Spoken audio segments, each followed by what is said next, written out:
My God, I hate drugs. Senator Jinggoy? Yes, hello. Yes, good morning, Senator Jinggoy. You were in Good morning. Nandun po kayo nung nagbasa ng desisyon?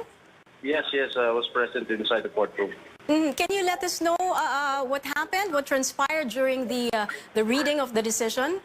Well, before the reading of the decision, we were all nervous, and si Mayor Lani Mercado, the wife of Senator Bong, was really in tears, and all of their children. We were really very, very nervous.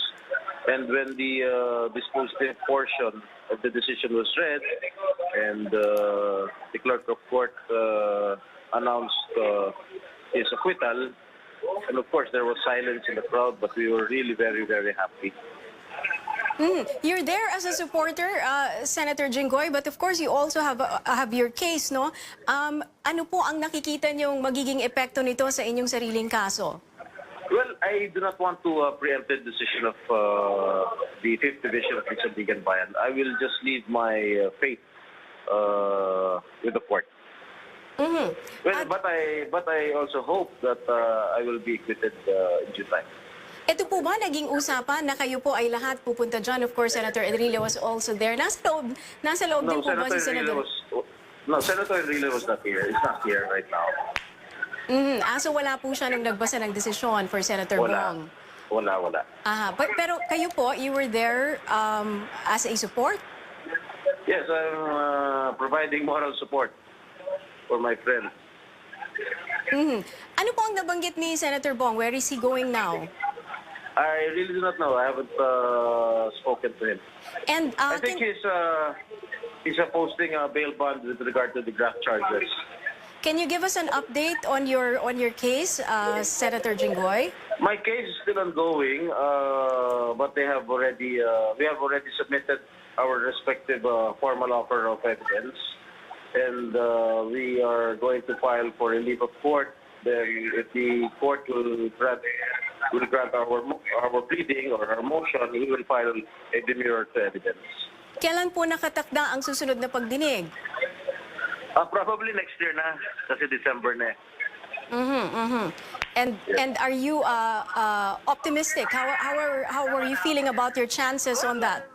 Confident because they have released me on bail, meaning to say that the evidence can be sweet. So I will still leave it to the court to decide my case.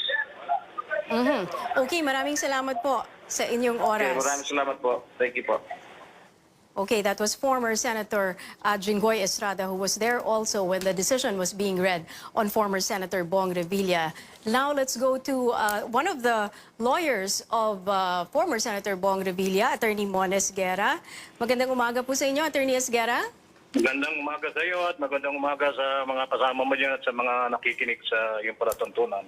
So ito pong naging desisyon, can you give us a background on ano po ang naging hatol kanina? Well, number one, what was read in the court was simply the dispositive portion, and therefore, which is of course the most important part of the decision.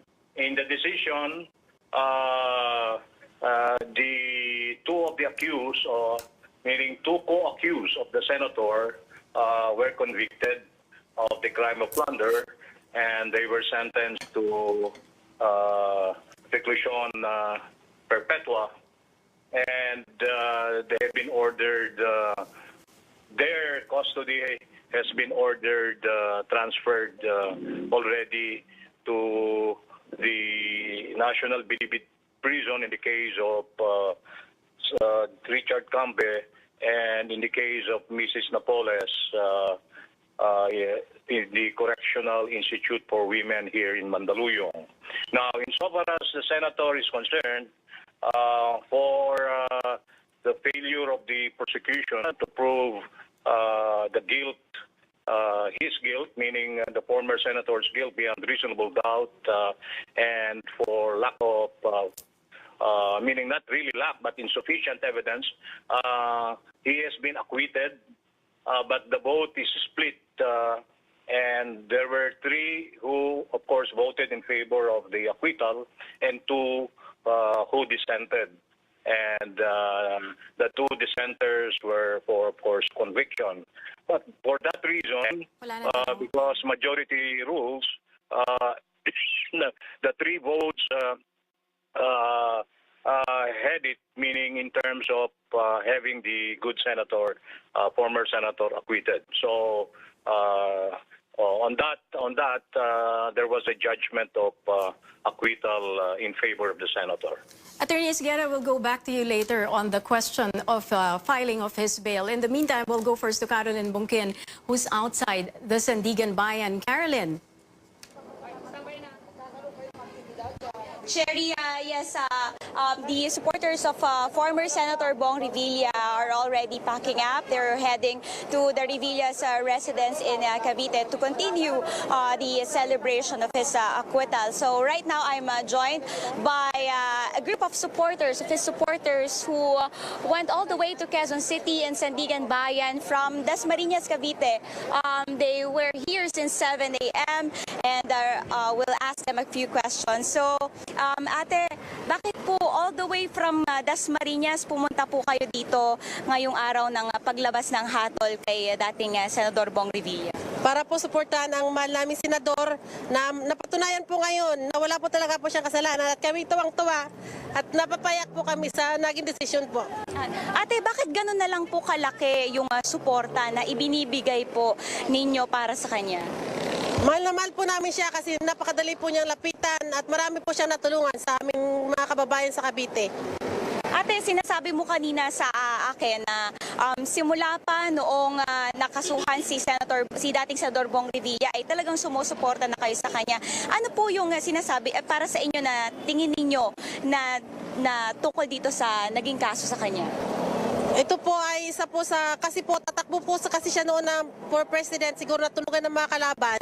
Kaya po siya idiniin sa kaso na to na wala naman po siyang kasalanan. At kami po ay nagpapasalamat po na acquitted na po siya. Huli na lang ate, baka meron kayong mensahe para sa inyong dating gobernador. Sino pong para kay dating Senador Bong Revilla. Kaya mahal naming senador, ngayon po acquitted ka na, mahal na mahal po namin kayo at lagi po namin kayo susuportahan. Kahit ano pong mangyari, lalo na po ngayon. Okay. So, yeah, Cherry, so as I've said earlier, their group will now be heading to Cavite to wait for Revilla's coming home celebration. As of this morning, only the supporters of Bong Revilla came here, but still the police designated by the NCRPO are still around the Sandigan premises to secure the area until Bong Revilla has finished processing his documents. Cherry? Thank you very much. That's Carolyn Bongkin from outside the Sandigan Bayan. In the meantime, former Senator Bong Revilla turned emotional earlier after the Sandigan Bayan acquitted him of plunder charges. He also has this message to his supporters. Nakita na rin ng tao na talagang stay. Sa lahat na nagdasal, maraming salamat po.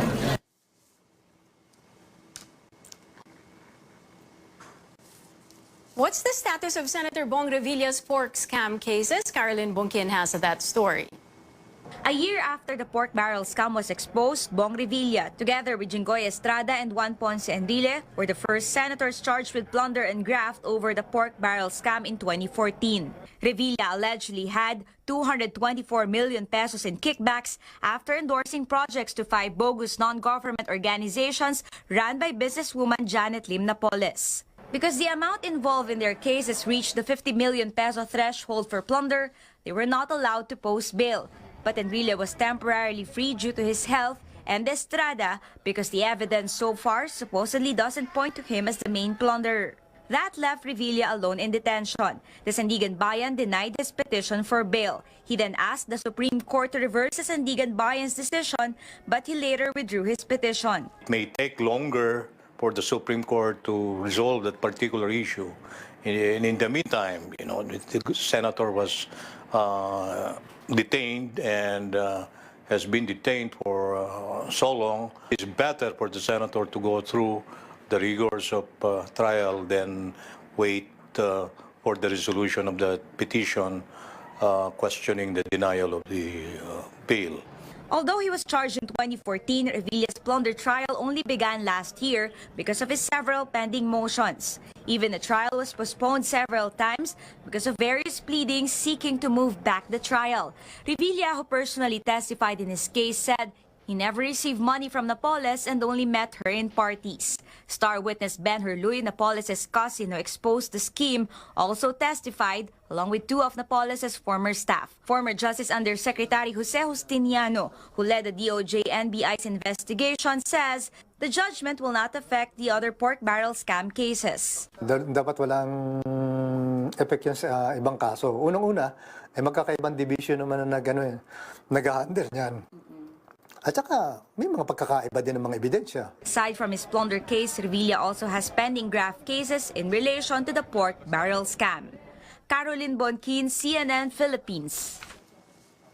Again, the breaking story now here on CNN Philippines. Former Senator Bong Revilla acquitted of plunder. After 4 years of being in jail, he is now a free man after he was acquitted of plunder. But in the meantime, two of his co-accused, Janet Lim Napoles and Richard Cambe, were convicted and were sentenced to reclusion perpetua or 20 to 40 years imprisonment. Janet Lim Napoles, of course, is the one being accused of masterminding the PDAF scam or the siphoning of lawmakers' funds to fake NGOs or bogus NGOs. Bong Revilla still faces other graft charges, but graft charges are bailable, and that's now the next step of his lawyers. When the decision was read, former Senator Bong Revilla was with wife Bacoor City Mayor Lani Mercado and his children.